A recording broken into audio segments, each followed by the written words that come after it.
방송에서 제공하는 투자 정보는 투자 판단에 대한 조언입니다. 방송에서 제공하는 주식의 가치, 가격 상승 및 가격 하락에 대해서는 방송사에서 보장하지 않습니다. 안녕하세요. 톡스타 2부로 다시 돌아왔습니다. 저희 톡스타 2부 오늘도 즐겁게 즐기실 수 있도록 참여 방법부터 다시 한번 소개해드릴게요. 전화, 문자, 톡스타방 그리고 별톡방 이렇게 4개 연결고리가 있습니다. 우선 전화 신청은요. 023153-2611번, 2612번 2개의 전화기로 연락 주시면 되겠고요. 문자는 샵 0082번으로 함께하고 있습니다. 건당 100원의 정보 용료가 부과된다는 점도 기억하셔야 될 것 같습니다. 자, 그렇기 때문에 무료로 저희가 스타분들의 개인 톡방과 별톡방을 운영하고 있는데요. 스타분들의 개인 톡방 같은 경우에는 검색창에 톡스타라고 검색하신 후에 저희 홈페이지 들어오시면 원하시는 스타분의 톡방에 골라서 입장하실 수 있으니까요. 지금 바로 서둘러서 검색창에 톡스타 검색해 보시기 바라겠고요. 2시간 동안 저희 함께 하실 수 있는 단체 채팅방 같은 경우에는 카카오톡 오픈 채팅방에서 톡스타 별톡방 6글자 검색하시고 지금 바로 들어오시면은 저하고 스타분들과 소통해 보실 수 있고요. 무료로 종목 신청까지 가능하다고 하니까요. 지금 바로 카카오톡 오픈 채팅방을 클릭해 보시기 바라겠습니다. 자, 1부에서 많은 상담을 도와드렸는데요. 2부에서 오늘 아주 알찬 코너 준비가 되어 있습니다.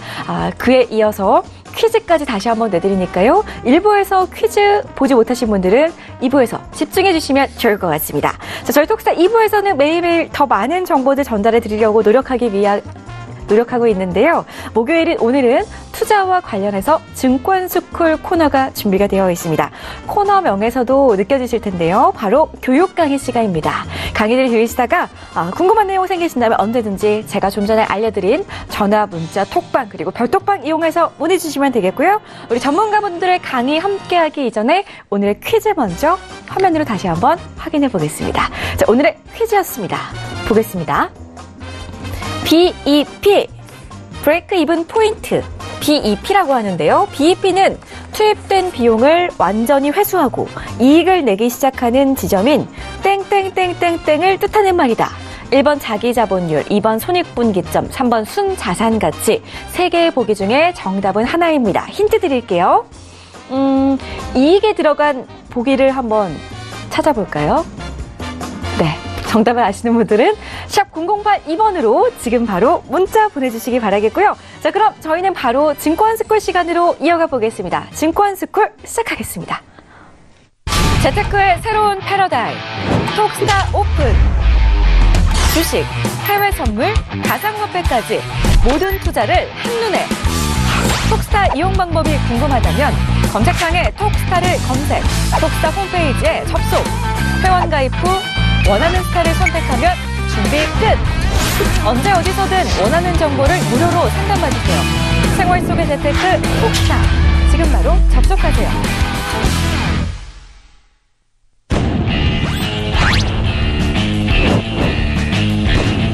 급등 가치주를 발굴하는 인공지능 글로벌 시스템 트레이드 선구주자 에이지 시스템 스타입니다. 네. 오늘은 화면으로 보셨겠지만 에이지 시스템 스타 그리고 매일매일 저와 함께하는 분이죠. 우리 김보은 스타와 함께하겠습니다. 두 분 인사부터 나눠볼게요. 안녕하세요. 네, 안녕하십니까. 네, 반갑습니다. 자, 오늘 두 분 중에 첫 번째 강의해 주실 분은 우리 김보은 스타님이라고 이야기 들었는데요. 네. 주제부터 한번 살짝 좀 공개를 해주시죠. 네, 똑같습니다. 계속 백투더 베이직인데 네. 기초부터 다시 시작하는 건데요. 일단 저는 김보은 스타긴 하지만 제 에이지 시스템이와 같은 방에서 활동하고 그쵸. 있습니다. 그래서 에이지 사단에서 뵈시면 될 것 같고요. 네. 그럼 바로 강의를 한번 시작해 보도록 할까요? 네, 알겠습니다. 일단 한번 보겠습니다. 네, 오늘도 계속 이어서 하는 거니까요. 계속 보신 분들은 아마 잘 보실 수 있을 거예요. 자, 백투더 베이직 처음부터 시작하자. 네. 지금부터 시작을 한다고 해도 한 2달이면 끝날 것 같아요. 2달 내면 다 끝나니까. 예. 자, 계속 똑같은 거 계속 보여줘서 민망하네요. 자꾸. 이 사진 참 잘 나왔네요. 제가 봤을 때도. 예. 자, 2008년. 항상 2008년 강조합니다. 이거 제가 왜 계속 하는 줄 아세요? 이걸 주식 교육으로 아예 그냥 머리에 이렇게 새겨놓고 계셔야 돼요. 보시면 아시겠지만 2008년과 같은 시장에서 어디에 투자하고 있느냐가 내 삶을 결정합니다. 예. 그냥 오늘 내가 루미 마이크로 못 잡아가지고 오늘 내 인생이 바뀌었다. 전혀 안 바뀌어요. 루미 마이크로 내가 잡는다고 해도 인생이 안 바뀐다니까요. 2008년에 어떤 내가 자산에 투자하고 있느냐에 따라, 에셋 클래스, 어떤 자산에 투자하고 있느냐에 따라서 완전히 인생은 바뀐다라는 거 얘기 드리고요. 이게 2008년이죠. 자, 제가 얘기 드렸잖아요. 헤드앤숄더의 교과서 패턴이라고.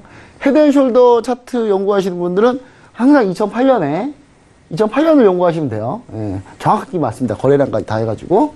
예, 그리고 지금 이때 급락을 했잖아요. 근데 어제 제가 어제 롱맨 쇼맨에서 얘기 들었던 게 뭐냐면, 해양님이 얘기 들었던 게 뭐냐면, 이제, 장단기 금리차가 역전되는 현상을 얘기해 주셨거든요. 그때가 요때쯤이에요. 네. 2007년에 요때쯤이니까. 한 번, 두 번 남았죠. 그쵸? 2007년대로 만약 간다면.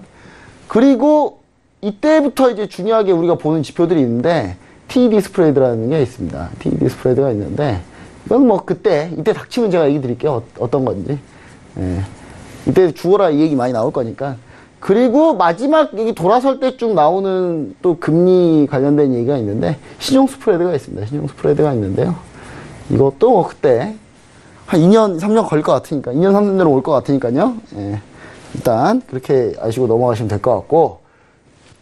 자, 오늘은 뭐 할 거냐면요. 이제 요거 했어요, 요거. 이제 요거 했어요. 3주 동안 이거만 했어요. 좀 지루하셨죠? 근데 이거, 이제 각 금융기관 하는 일.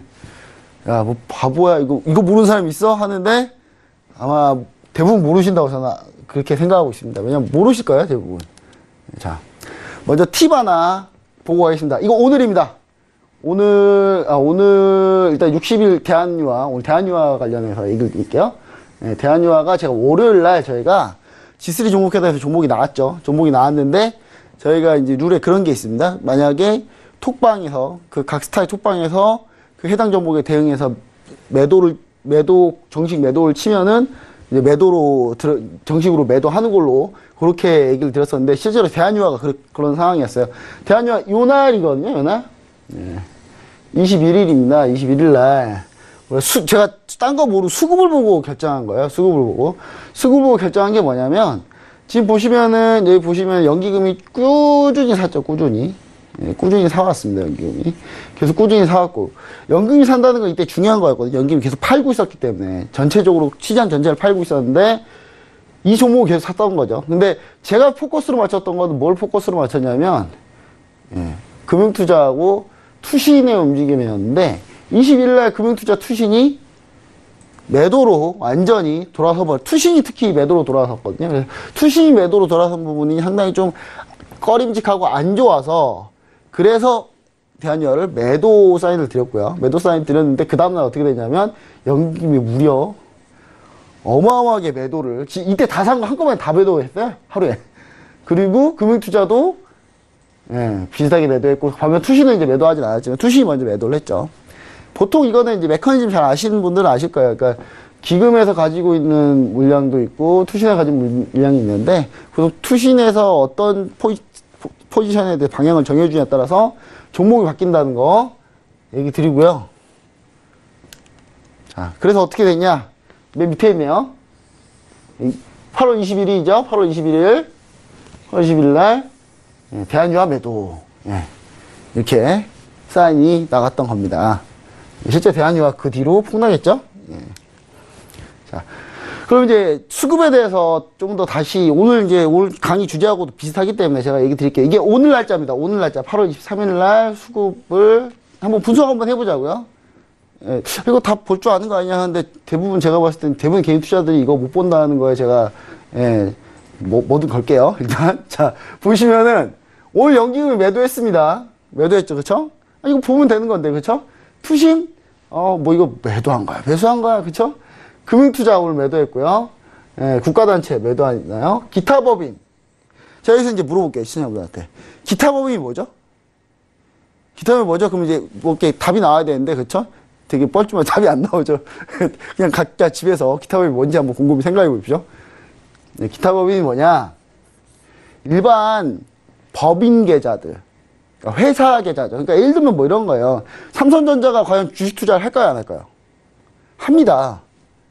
하죠, 당연히. 특히 정유회사들 같은 경우 엄청나게 주식 투자 많이 하고요. 그 다음에 뭐 파생상품도 많이 하고, 대한항공 뭐 이런 회사들은 또 파생상품 오일 이런 거 파생상품 해지를 많이 하기 때문에 거래를 되게 많이 합니다. 투자 많이 하거든요. 그런 법인들, 각 일반 사기업 법인에서 주문을 하면 여기에 잡힙니다. 예. 무슨 말인지 아시겠죠? 예. 그래서 이제 이렇게 진행되는데, 뭐 이거 다 보면 아는 거 아니냐? 근데 오늘 이걸 우리 개인 투자분들 보셨을까요? 예. 장 마감 때 막판에 비차익 순매수가 확 들어왔어요. 그쵸?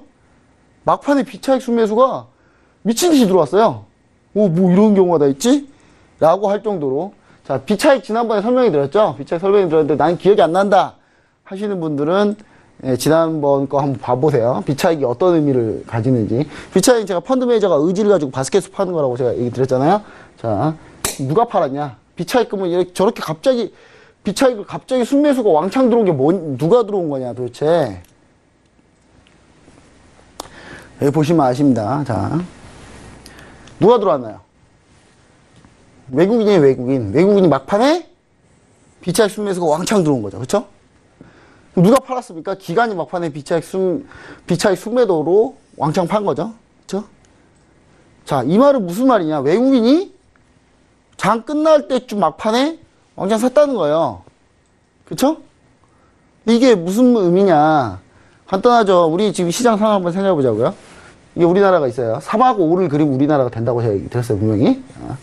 우리나라죠, 그쵸? 우리나라가 있는데, 이렇게. 중국이 있겠죠, 중국이 있는데, 요즘 외국인 투자자들의 관심은 뭐냐? 중국 증시가 어떻게 되냐가 관심이 있어요. 우리나라 증시는 그냥 서브예요, 서브. 서브라서 보고 있다가, 근데 중국 증시가 크게 안 밀려요, 오늘. 중국 증시 계속 안 밀렸었어요. 안 밀리고, 좀, 솔직히 무역 전쟁에서 서로 협상하자고 만났는데 별 성과 없을 거라고 기사도 쫙 뉴스 다 퍼진 뒤로 중국 시장 밀릴 줄 알았더니 안 밀리고 버티다가 막판에 들어올렸죠. 중국 시장 보고 눈치 보고 우리나라 주식을 오늘 외국인들이 순매수한 겁니다. 일일이 마우스 클릭한다 그랬어요, 제가? 그렇게 안 하고 온다 그랬죠. ETF 펀드들, 글로벌 ETF 펀드들 같은 경우는, 패시브 펀드들 같은 경우는 비차익으로 바스켓을 한 번에 땅 때리면 기계가 알아서 우르 그렇게 사서 오늘 장 막판에 지수가 이렇게 외국인 투자자들이 순매수가 들어온 거다 라는 거를 우리가 인식해야 돼. 주로 이렇게 되면 그 다음날 증시 분위기가 좋겠죠, 당연히. 이런 걸 좀 팁을 알았으면 합니다. 자, 그 다음 이제 원래 하던 거 할게요. 자, 각 금융기관이 하는 일, 오늘 요거 할 건데요. 이게 지금 아까 봤던 그런 수급표하고 수급표를 이해하기 위해서 제가 이걸 하는 겁니다. 자, 우리가 제일 유명한 금융기관이 뭐예요? 은행이죠. 은행은 막 요즘에 어릴 때부터 가서 적금도 하고 다 하니까요. 은행의 주 업무가 뭡니까? 은행의 주 업무. 여수신이죠, 여수신. 여신, 수신. 그러니까 예를 들면 뭐 적금을 한다든지 아니면 대출을 받는다. 그 두 개 하는 거예요. 은행의 주 업무는 이거라서 이 예대 마진, 요 마진 폭을 이거 가지고 이제 이게 수익이에요. 수익. 대출이자, 예금이자 이 차이를 먹는 게 은행이죠. 그렇죠? 그래서 우리가 은행 나쁘게 얘기하면 그런 얘기 하잖아요. 돈놀이 한다고. 돈놀이 하는 게 주 일입니다. 이쪽 은행은. 갑자기 이거 다 아는 거 누가 얘기하냐? 왜 얘기하냐? 이제 은행이 하는 일이 중요한 게 아니고요. 뭐 은행이 이거 말고도 뭐 금융상품 판매도 해요. 보험, 펀드, 카드 판매하죠. 보통 이런 거 하면 막 실적 올라가고 그렇잖아요. 근데 뭐 대표적으로 우리 은행 가서 펀드 들잖아요. 은행 직원한테 막 물어보잖아요. 막 이 펀드 좋아요, 저 펀드 좋아요. 막 그 물어보시면 안 되는 분들한테 물어보는 거예요. 왜냐하면 은행은 펀드를 판매할 뿐이지 운영사가 아니에요. 디테일하게 물어보면 바로 두 손 두 발 듭니다. 잘 몰라요. 판매만 할 뿐입니다. 판매만 할 뿐이기 때문에 물론 판매할 만한 자료들은 많이 있고 펀드 투자 상담사 이런 거 막 써두고 다녀요. 근데 펀드 투자 상담사 하루 전에 벼락치기 하면 다 따는 자격증이라 제가 뭐 특별히 뭐 코멘트를 드리기 힘들고요. 자, 뭐가 중요하냐? 은행이 투자를 하는데 은행도 주식 투자를 합니다. 아까 은행 써였잖아요. 아까 그 수급표에. 은행도 투자를 하는데 은행은 두 가지 투자를 해요. 이건 어디나 다 마찬가지 이 두 가지로 투자를 하는데 자기 자본 투자를 하고 타인 자본 투자를 해요. 자기 자본 뭐냐? 은행이 가지고 있는 자기 자본 가지고 투자를 합니다. 근데 은행은 보수적이죠, 되게. 그쵸? 보수적이잖아요. 자기 자본 투자를 많이 할까요? 주식에다가? 특히? 거의 안 하겠죠. 예, 채권밖에 거의 채권이에요, 거의. 예, 거의 채권이고. 주식 투자를 은행이 자기 자본으로 적극적으로 투자한다. 예, 욕먹을 겁니다, 아마. 예. 그럼 뭘로 많이 투자를 할까요? 예. 타인 자본으로 많이 하겠죠, 타인 자본. 타인 자본. 특별 계정이라고 해요, 우리는. 이 말 특별 계정이라고 하는데, 타인 자본, 특별 계정. 이게 뭐냐? 고객이 맡긴 돈 가지고 투자하는 거예요. 예. 은행에서 그런 것도 해요? 예, 당연히 합니다. 예. 신탁팀들이 있어요, 신탁팀들. 옛날 말로 하면 신탁 운용팀 뭐 해가지고 다 있죠. 예. 은행에서도 타인 자본 가지고 투자를 한다는 거. 예, 알아두시면 좋을 것 같습니다. 그래서 은행은 주로, 근데 은행 자체가 투자 스타일이 상당히 보수적이죠. 보수적이기 때문에 수급회에 은행이 매수 떴다. 그러면 좀 오래 가져갈 것들 위주로 많이 합니다. 그러니까 장기적으로 좀 좋다라고 보시면 되는 거예요. 자, 제일 중요한 게 증권입니다. 증권사가 도대체 뭔 일 하냐. 증권사가 뭔 일 하냐, 제가 지나가는 사람 보고 다 물어봐요. 저한테 교육받으러 오신 분이나, 뭐, 우리 고객님들한테는 이렇게 오시면 물어보거든요. 증권사가 하는 일이 뭐예요? 그러면 대답을 하는 사람이 한 명도 못 봤어요, 제가. 예. 아는 사람이 아무도 없어요. 예. 증권사의 주 업무는 뭡니까? 주문, 중개. 이게 대부분이에요. 이거라고 보시면 돼요. 자, 주문, 중개는 어떻게 이루어지냐? 우리나라 거래소가 딱 하나밖에 없죠. KRX. KRX의 회원사입니다. 회원사. 회원사를 뭐라 그러냐? 증권사라 그래요. 즉 KRX에다가 주문을 낼 수 있는 회사를 증권사라고 합니다. 정확한 명칭이에요, 이거는. 예. 거래소에다가 주문을 낼 수 있는 회원사를 증권사라고 하는 거예요. 그러니까 예를 들어서 뭐 어떤 사람이 슈퍼마켓 차려놓고 뭐 땡땡 증권 이렇게 써놓으면 어떻게 됩니까? 불법입니다. 잡혀갑니다. 예. 제가 다시 한번 얘기 드려요. 가끔 용기 있으신 분 되게 많아요. 뭐 이렇게 간판에다가 이렇게 사설 투자 막 이런 거 이상한 거 차려놓고 무슨 투자사까지 괜찮아요. 무슨 운용사 그 잡혀가요. 보시면 그 파파라치 신고하면 포상금도 줘요. 그러니까 보시면 바로바로 신고해 주시고. 자, 그리고 여기 보시면 이 증권사를 통해서 우리는 어떻게 합니까? 주문을 내죠, 우리가. 이게 일반 고객이죠. 개인 고객이면 주문을 증권사에 내고 증권사는 이거를 KRX에 던지죠. 그러면 증권사가 수수료 가져가고 KRX가 수수료 가져가고. 그렇죠? 우리 수수료가 이중으로 차감이 되죠? 그 증권사에서 그런 거예요. 막 수수료 무료 이벤트 하겠습니다. 네. 이건 내야 돼요. 네. 이것까지 무료는 아니에요. 네. 이것까지 무료를 하면 어떻게 됩니까? 그 증권사? 망하죠. 다 거래만 많이 하면 KRX에서 계속 돈 줘야지 우리한테. 그럼 이 거래소 망해야죠, 그렇죠? 아니 그 증권사가 망해야죠, 그렇죠? 그러니까 수수료 무료면 뭐가 무료다? 요게 무료인 거예요, 요게. 네, 요건 내요, 요거는. 네. 자, 우리 이렇게 주문을 한 번, 이렇게 두 번 이렇게 가는 거예요. 자, 이게 주 업무라고 보시면 됩니다, 증권사가. 근데 증권사가 원래 주문 중개만 했어요, 예전에. 증권사 초창기에. 미국에서 이제 처음에 증권사들이. 주문만 중개만 하다가 자꾸 고객들이 와서 물어봐요. 이 주식 좋아요? 이거 올라가요? 그러니까 답은 해줘야 될 거 아니에요? 뭔가 아는 척은 해야 되니까. 아, 우리도 뭐 좀 알아야 되겠다. 그래가지고 만든 게 뭡니까? 리서치입니다. 리서치라는 걸 만들죠. 예. 우리가 열심히 공부해서 우리가 많이 알 테니 여러분들 우리한테 많이 물어보세요. 대신 물어보는 대신 주문도 우리한테 내시고. 예, 자, 그런 거죠. 예, 그러면서 이제 리서치를 하게 됐고요. 그 다음, 모집 주선. 뭐, 여기까지는 뭐 주문 중개랑 비슷비슷하니까 그렇다 치고. 증자, 인수도, IPO, 회사채 발행, 인수합병 주간. 여기까지는 뭐냐. 이걸 우리가 뭐라 그래요? 흔히? 이걸 IB라 그래요, IB. 제가 예전에 대학교 가가지고, 뭐 제가 예전에 금융기관 다닐 때 취업 설명회 간다 그래가지고 제가 그 기업 이제 취업 설명 그 회사에 다니고 있었으니까요. 그래서 제가 가서 대학생들한테 물어봤어요. 앞으로 금융의 비전이 뭡니까? 그랬더니 대부분이 다 뭐라 그러냐면 브로커리지를 줄여야 되고 IB를 막 키워야 됩니다. 근데 그걸 물어봤어요. IB가 뭐 하는 건데요? 그랬더니 대답하는 사람 아무도 없어요. IB가 무슨 업무인지 아무도 모르더라고요. 예, IB는 뭐냐면 주로 이제 이런 브로커리지, 그러니까 매매로 인한 수수료로 하는 게 아니라, 예를 들면 IPO 하나만 볼게요. IPO. 예를 들어 어떤 회사가 여러 개 비상장사가 있는데 이 중에 하나를 상장을 한다고 쳐보자고요. 그러면 이 회사 찾아가야 돼요. 증권사가. 이 비상장사들을 다 연구를 해야 됩니다. 어디가 좋은지, 어디에 지금 돈 잘 벌고 있는지. 그래서 비상장사 중에 하나 찾아가서 어떻게 합니까? 증권사가 우리를 주관사로 선택해 주세요. 그러면 우리가 상장 업무 해가지고 우리가 증자까지 잘 해가지고 우리가 멋있게 해드리겠습니다. 해가지고 주관사로 선택해 주세요 하고 이제 PT를 가겠죠? 그럼 이제 어디가 선택이 됐어요. 선택이 되면 어떻게 돼요? 여기 대박 치면 이 증권사 대박 치는 거예요. 왜냐? 총액 인수하거든요. 총액 인수한다는 게 무슨 말이냐? 여기 이 비상장사의 주식을 그냥 증권사 다 사버려요. 그냥 다 사버리고 그냥 청약으로 팔다가 남으면 다 자기가 가지고 있는 거예요. 그러다가 나중에 상장인데 계속 공모가 넘어가고 막 상한가 몇 번 치고 이러면 어떻게 됩니까? 증권사 대박 치는 거예요. 증권사들은. 회사채 발행, 뭐 인수합병 주관 이런 거 많이 하는데, 증권사, 지금 아무 증권사나 재무제표 펴가지고 한번 펴보십시오. 어떤 이익이 제일 많은지. 대부분 이익은, 증권사의 대부분 이익은 이쪽 이익이 되게 많아요.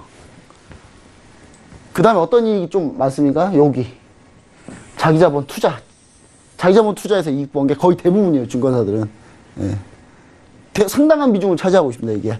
제일 많아요, 비중은 항상.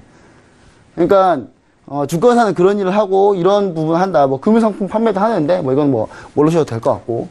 자, 그럼 이제, 뭐, 추가적으로 좀 얘기를 드리자면, 그럼 증권사에는 펀드 매니저가 있나요?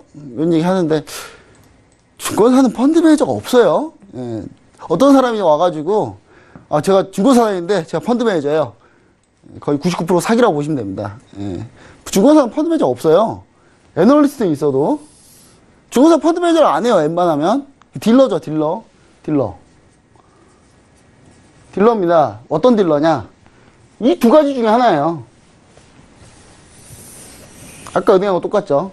증권사, 자기자본, 딜러, 타인자본, 딜러인데 이건 주로 증권사 지점들 가면 일임 하시는 분들이 계세요. 예, 자금 1인 받았고 투자하시는 분들, 이런 분들 계시는데, 그분들은 자기들을 펀드 매니저라고 하지 않아요. 예, 그냥 증권사 직원이지. 그쵸? 우리가 잘 알고 계셔야 돼요. 그래서 하도 금융 쪽이 막 사기 이런 게 되게 많아가지고, 예, 잘 알고 계셔야 됩니다. 그리고 증권사 자기자본 매매.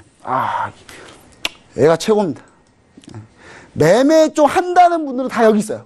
예. 얼마나 대단하냐? 여기는 거의 들어가기 정말 힘듭니다. 그리고 제가 아는 분들 중에 아는 뭐 선배들, 프랍 출신들 몇 분 계시거든요. 인생이 거의 예술이에요. 거의. 예, 모아님 돌아서.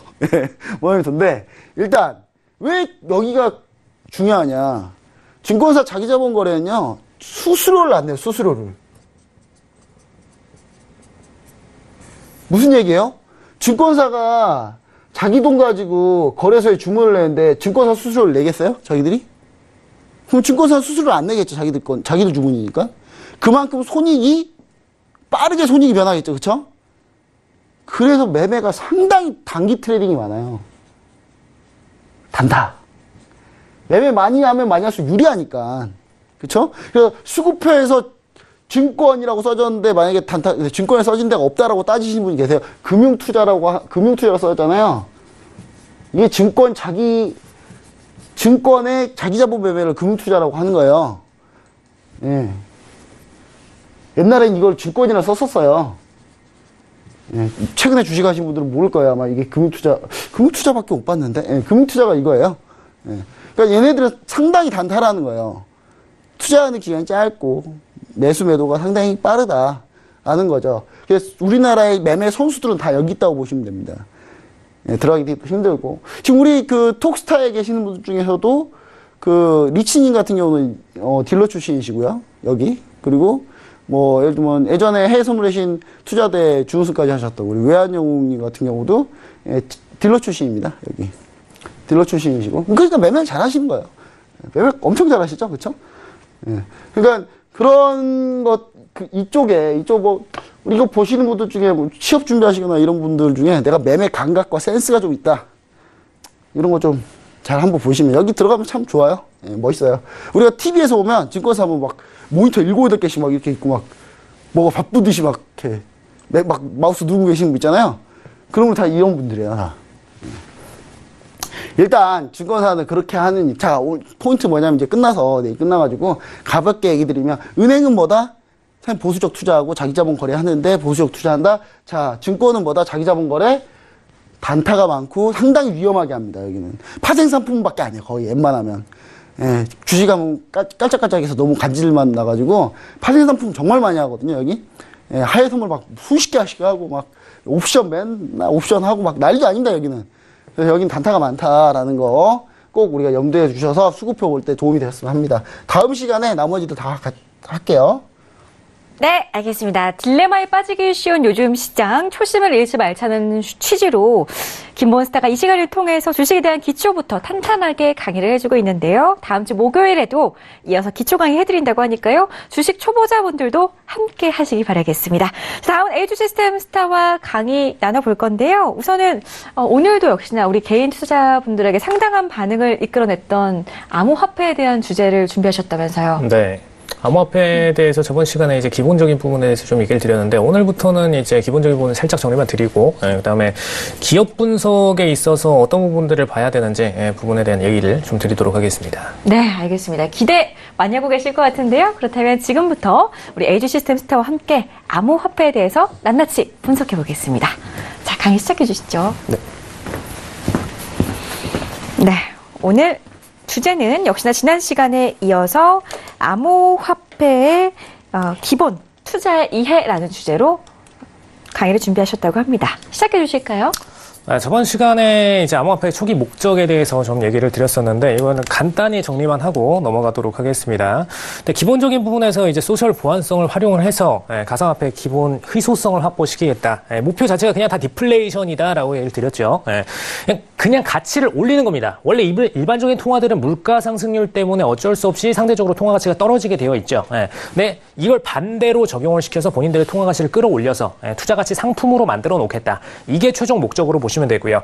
이걸 이용해서 마케팅을 한 게 현재의 비트코인이나 이더리움 같은 대부분의 암호화폐라고 보시면 되겠습니다. 한마디로 이제 누군가가 A라는 사람이 돈을 벌었으면은 이걸 기준으로 해서 많은 분들이 유입이 될 거다라는 가정하에 디플레이션을 위한 모든 것들을 다 설계해놔서 만들어졌다라고 보시면 되겠고요.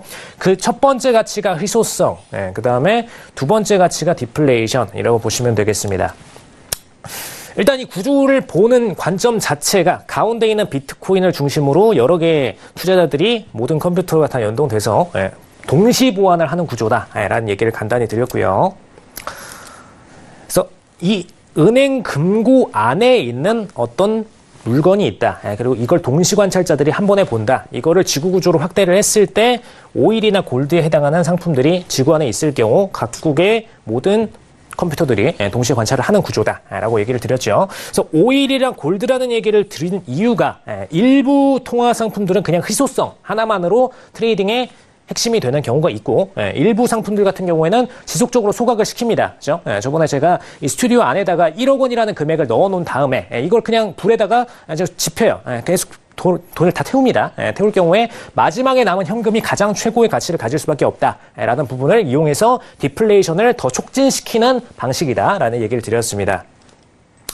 그래서 전자화폐까지 가상화폐까지 발전하고선 이게 융합돼서 암호화폐로 최종 발전이 일어났다라는 얘기를 드렸고요.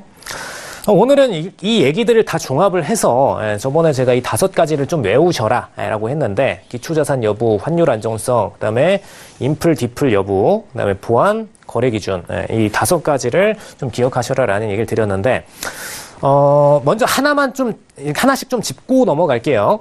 지금 보시면은 기초자산 여부가 아니다라는 얘기를 드렸습니다. 이거는 뭐 연준 보고서에서도 있던 얘기인데 뭐 요즘 최근에 이슈가 되고 있는 베네수엘라 페트로는 예외입니다. 예. 이 친구들은 기초자산의 근거에서 만들었어요. 오일의 근거에서 만들었습니다. 예. 그렇기 때문에 자산 자체가 암호화폐이더라도 오일은 지속적으로 가격이 상승할 수밖에 없는 상품이죠. 예. 일단 태우기 때문에 그 디플레이션 효과를 이용해서 만든 상품이라서 떨어지는데 한계가 있습니다. 근데 일반적인 다른 암호화폐들은 이런 기초자산이 없어요.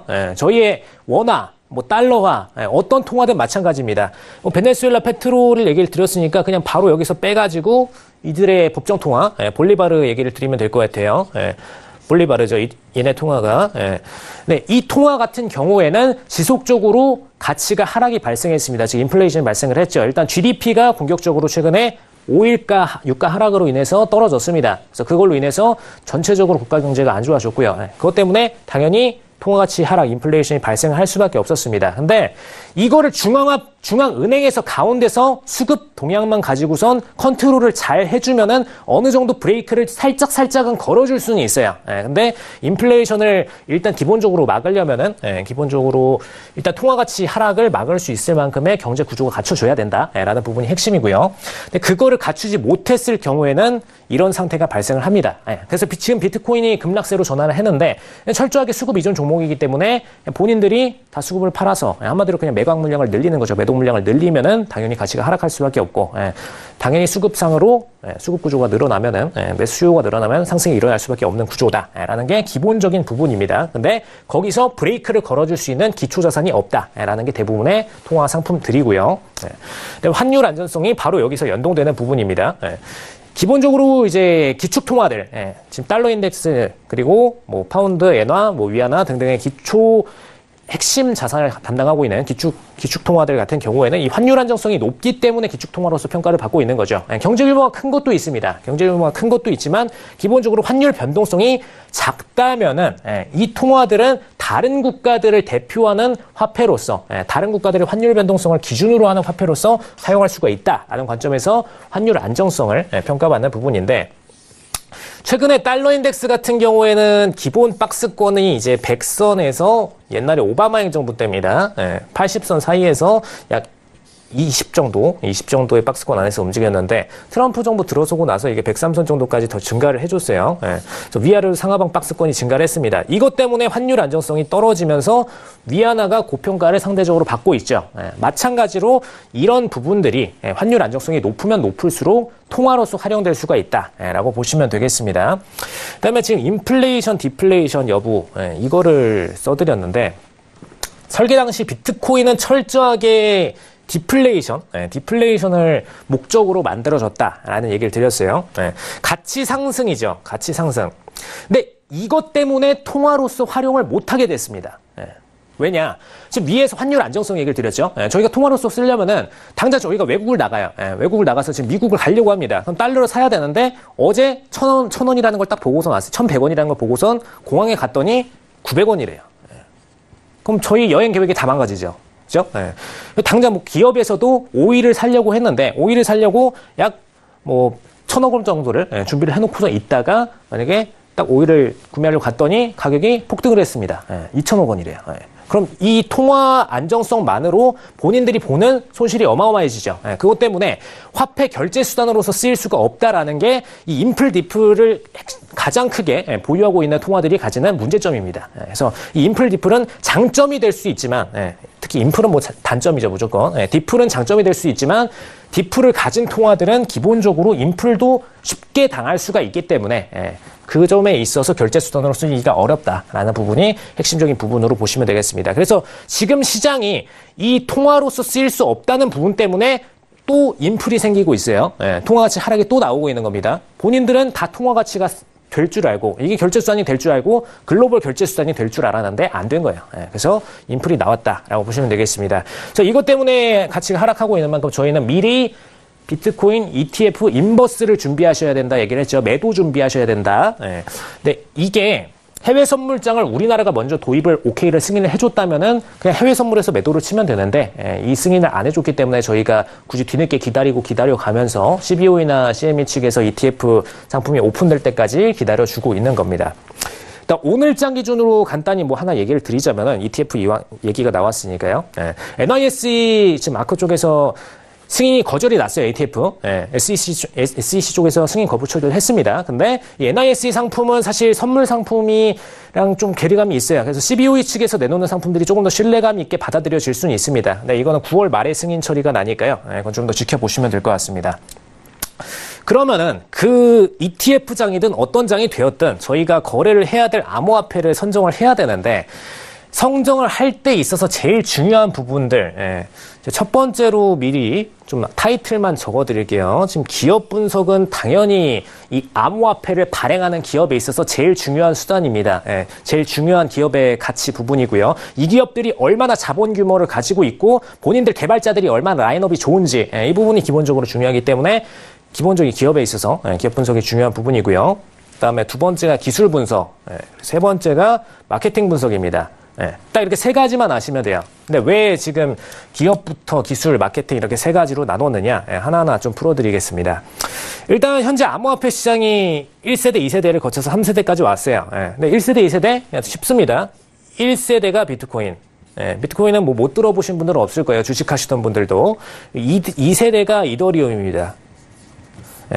뭐 1이더, 2이더, 3이더 이러는 단어 들어보셨죠? 이더리움이 러시아 측 출신이었던 이제 비탈리 부테린이 만들었어요. 그래서 이 친구들은 굉장히 좀 영한 친구들인데 비트코인의 장단점을 다 그대로 빼가지고 지금 이더리움이라는 플랫폼을 구축을 시켰습니다. 그래서 여기서 3세대 코인들이 다 탄생을 했어요. 대부분이. 그래서 이 3세대 코인 같은 경우에는 우리나라에서 이제 올해 초에 미친 듯이 샀던 리플이 있죠. 리플. 리플 하면은 이제 막 리또속 여러 단어들이 좀 존재를 하는데 리플을 구매하셨다가 손절 내시고 어마어마한 손실을 보신 분들이 많습니다. 그만큼 이제 3세대 코인들에서는 개수가 어마어마하게 많아졌어요. 1000개 넘어간 지 오래입니다. 그래서 개수가 어마어마하게 많아졌기 때문에 이 코인들이 전부 다 투자 집중을 만들어내다가 이 돈들이 전부 다 분산돼서 3세대 코인들로 뿌려졌기 때문에 자본시장 전체는 암호화폐 시장 전체는 늘어났습니다. 근데 개별 종목들에 대한 투자 가치는 점점 하락을 했다라는 부분이 핵심입니다. 그래서 이게 1세대, 2세대를 거쳐서 3세대 상황에서의 차이점이라고 보시면 되겠고요. 사실 이더리움이 플랫폼을 누구나 암호화폐를 다 쉽게 만들 수 있도록 만들어줬어요. 그것 때문에 3세대에서 갑자기 폭등을 해준 겁니다. 개수가 많아졌어요. 개수가 급격하게 많아졌고 그걸로 인해서 투자 자산이 분산되니까 가치가 떨어졌습니다. 이게 핵심입니다. 그럼 이제 3세대를 만들고 있는 주역들 중에서 저희가 투자를 해야 되는지 아니면 그냥 1세대, 2세대, 비트코인, 이더리움만 투자해야 되는지 이게 중요한 부분인데 일단 전 종목들이 다 인버스적으로 똑같이 하락장으로 내려가지고 있습니다. 하락장으로 똑같이 내려가지고 있고 주도하고 있는 건 일단 비트코인이 맞죠. 근데 최근 들어서는 주식처럼 스펙트럼이 조금씩 다 벌어지고 있습니다. 어떤 종목들은 하락장에서도 상승 종목이 나와주고 있고 어떤 종목들은 하락장에서 더 급하락으로 나와주고 있어요. 옛날에는 통으로 다 하락하고 통으로 다 올랐습니다. 그 옛날이 불과 뭐 몇 개월 전이고요. 그렇게 움직여줬는데 지금 시점에서는 스펙트럼이 넓어졌다라는 부분, 종목별 스펙트럼 차이가 커졌다는 부분, 이 부분을 보시면 되겠고요. 근데 차이가 있어요. 3세대를 구성하고 있는 지금의 코인들은 일단 1세대 뭐 비트코인을 만든 주체들이 좀 애매모호하기 때문에 2세대부터 이제 타이틀을 갖기 시작했죠. 2세대 이더리움을 만든 친구들이 나와서 3세대를 구축을 하고 있습니다. 그 직원들이 나와서 만드는 경우도 있고 그 핵심 개발자들이 나와서 하는 경우도 있고 CFO급이 나와서 하는 경우도 있어요. 근데 이 3세대를 만들고 있는 주역들 중에서 2세대에 대한 경력을 가지고 있어야 일단 시장에서 인정을 받습니다. 지금 상위권에 올라가 있는 뭐 리플이라던가 그다음에 에이다 이런 친구들 같은 경우에는 사실 이 이더리움 측에서 개발을 하다가 나온 분들이 많이 포진해 있어요. 그렇기 때문에 기본적으로 기업 보고서를 올리더라도 당장 공개 지금 뭐 프리세일을 들어간다. 혹은 이제 코인을 개발을 해서 당장 ICO를 들어가서 ICO 측에서 돈을 끌어들인다. 이 과정을 거칠 때 기본적으로 본인들이 내세울 수 있는 타이틀이 쫙 많기 때문에 우리는 이더리움의 플랫폼을 그대로 다 알고 있고 이걸 기준으로 해서 우리가 더 발전된 걸 만들었다. 이더리움은 우리랑 상대가 안 된다. 기본적으로 우리는 업그레이드 플랫폼이기 때문에 이걸 내세우면은 투자자들 입장에서는 이 친구들이 일단 이더리움 구조 이상으로 플랫폼을 갖고 있고 보안 기술도 더 발전돼 있고 그러면은 일단 게임에 있어서 추후에 10년이 지나고 20년이 지났을 때 통화로서 어떤 게 더 잘 쓰일까? 그럼 이 친구들이 더 잘 쓰이겠구나 라는 관점에서 3세대 코인들에 대한 투자 비중이 늘어나는 퍼센트가 있다라고 보시면 됩니다. 근데 중요한 거는 3세대가 쫙 포지션들이 늘어나 보니 종목수가 늘어나 버리니까 기존의 3세대들을 통해서 수익을 내던 분들이 손실률이 커졌어요. 그래서 이 금액들이 다시 2세대, 1세대로 들어가고 있는 과정이다라고 보시면 됩니다. 근데 저희가 이 과정에서도 마찬가지로 계속해서 코인들은 늘어나고 있죠. 추가적으로 신규 ICO 들어가고 있는 게 국내에도 최소 500여 개는 됩니다. 그렇기 때문에 이 코인들로 전부 다 투자 자산이 넘어가는 만큼 이 포지션에서는 철저히 저희는 인버스로 비트코인이든 이더리움이든 어떤 신규 상품이 상장이 되던 이제는 매도장으로 대응을 하셔야 된다라는 부분 강조를 드리도록 하겠습니다. 근데 이 이유 자체가 코인은 무가치로 증발을 해버릴 수 있는 가능성이 열려있기 때문에 아까 근거가치 자산이 없다고 말씀을 드렸죠. 오일 같은 자산으로 근거가치가 받쳐주지 않으면은 그냥 본인들이 수급상으로 다 팔아버렸을 때 그냥 제로가치로 하락을 해버릴 수 있는 겁니다. 그래서 저희는 반대로 그걸 매도 쳐서 수익을 내주면은 더 큰 퍼센티지의 수익을 낼 수 있겠죠. 조금 이따가 제가 선물장을 한번 보여드릴 텐데 선물장 포지션에서 매도 치신 분들 지금 올해 한 해 동안에 어마어마하게 수익 냈습니다. 좀 보여드리도록 할게요. 일단 두 번째로 기술 분석. 방금 전에 1세대, 2세대, 3세대 블록체인 얘기를 드렸습니다. 그죠? 비트코인, 이더리움, 그 다음에 지금 그 이후에 만들어진 대부분의 모든 코인들.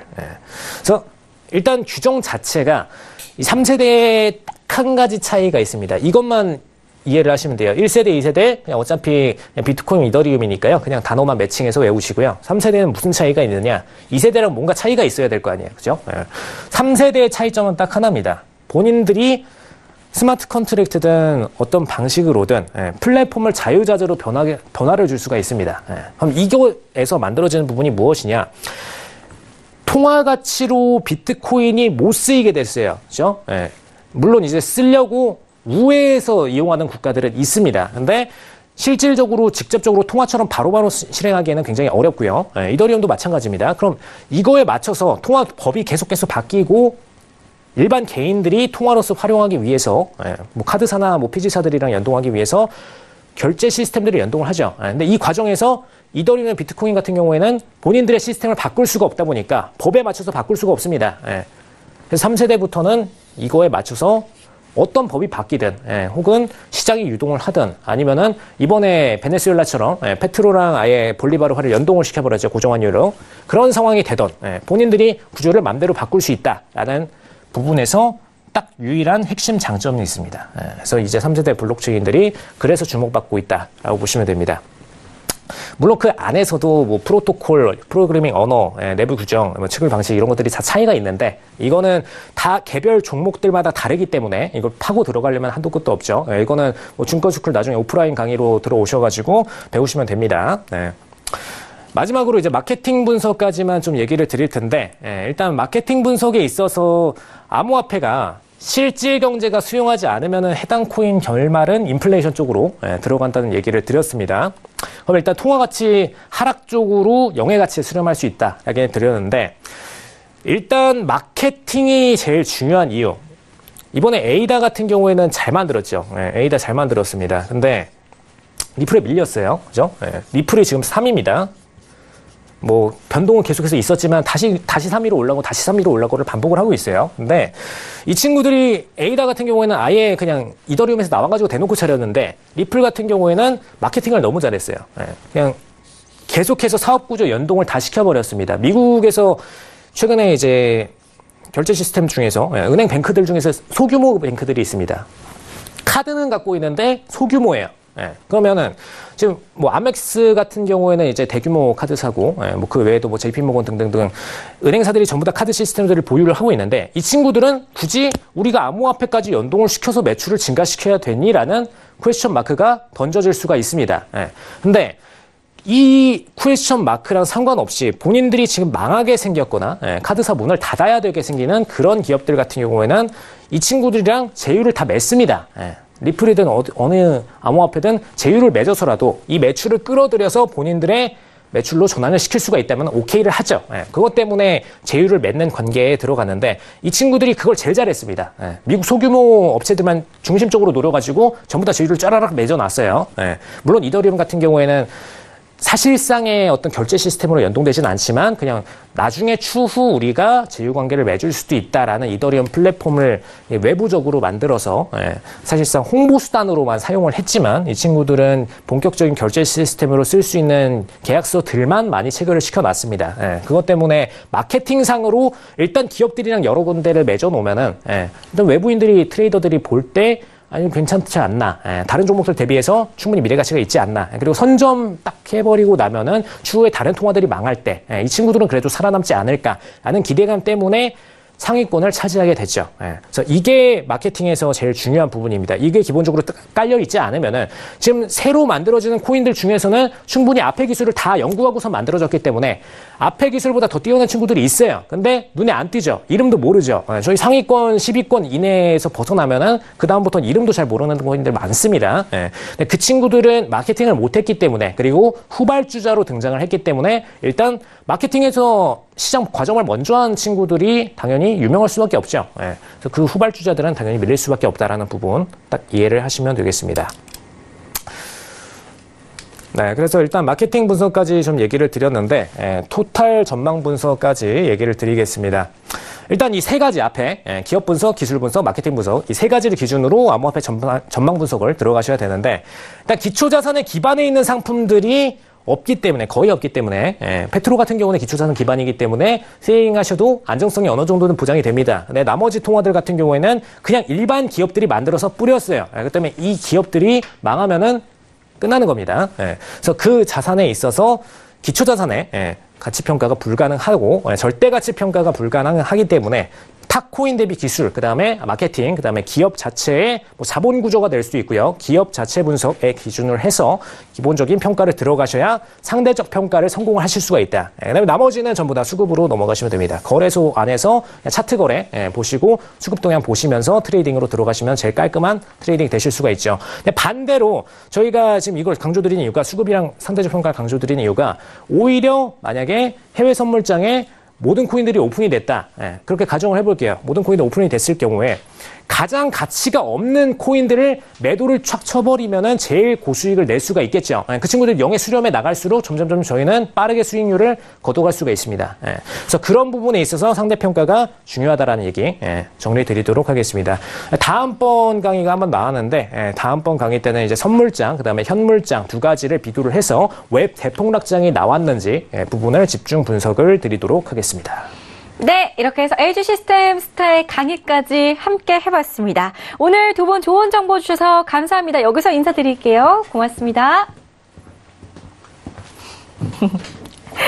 네, 저희 시간 관계상 강의는 여기서 마무리 짓지만요. 혹시 교육 강의 내용이 모자라신 분들을 위해서 우리 스타분들과 함께 오프라인에서 무료 강좌 이어가실 수 있는 참여 방법 안내해드리겠습니다. 교육장이 준비가 되어 있다고 하는데요. 이와 관련해서 궁금하신 분들은요. 서울경제TV 1577-7451번, 톡스타 1644-0147번으로 문의해 주시기 바라겠습니다. 자, 지금까지 상담부터 종목 강의까지 2시간 동안 함께 달려왔는데요. 아무래도 퀴즈 정답자분들도 궁금해하고 계실 것 같습니다. 퀴즈 정답부터 화면으로 공개하겠습니다. 자, 오늘의 퀴즈였는데요. BEP는 투입된 비용을 완전히 회수하고 이익을 내기 시작하는 지점인 손익분기점을 뜻하는 말이다. 정답은 2번이었습니다. 정답을 맞춰주신 분들 궁금하실 것 같은데요. 바로 정답자분들 휴대전화 뒷번호로 공개하겠습니다. 자, 휴대전화 뒷번호 8671님, 7755님, 0017님, 1792님, 4694님 이렇게 5분 저희가 추첨했다고 하는데요. 진심으로 축하드리고요. 내일 톡스타 고객센터에서 전화 드린다고 하니까요. 모르는 번호여도 꼭 받아주시기 바라겠습니다. 자, 저희 2부도 여기서 마칠 시간인데요. 방송이 끝난 후에도 우리 스타분들의 개인 톡방 그리고 별 톡방 통해서 상담 무료로 이어가실 수 있다고 합니다. 스타분들의 개인 톡방 같은 경우에는 검색창에 톡스타라고 검색하신 후에 저희 홈페이지 들어오시면 원하시는 스타분의 톡방에 입장해 보실 수 있다고 하니까요. 지금 바로 검색창에서 톡스타 입력해 보시기 바라겠습니다. 자, 저희는 내일 밤 8시에 다시 찾아뵙겠습니다. 오늘도 시청해 주신 여러분 고맙습니다.